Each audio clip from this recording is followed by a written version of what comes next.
नमस्कार मित्रांनो, स्वागत आहे तुमचं आपल्या YouTube चॅनलवर। आज आहे परिवर्तिनी एकादशी। आज आपण जाणून घेणार आहोत परिवर्तिनी एकादशीची कथा।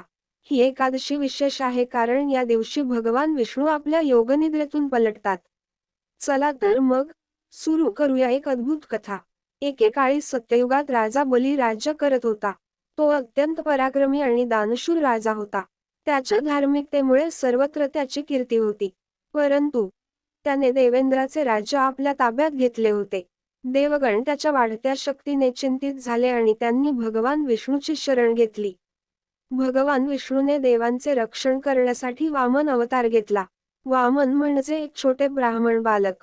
वामन रूपातील भगवान विष्णू राजा बलीच्या यज्ञात आले आणि त्यांनी त्याच्याकडे 3 पावलांचं दान मागितलं। राजा बली आपल्या मोठ्या दानशूरतेसाठी प्रसिद्ध असलेला, हसत हसत त्याला 3 पावलं दान देण्याचं वचन दिलं।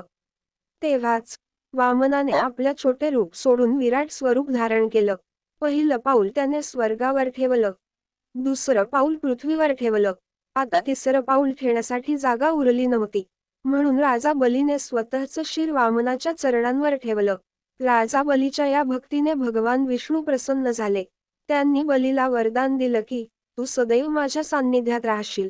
याच कारणामुळे भगवान विष्णूने पाताळात बलीसोबत राहण्याचं वचन दिलं।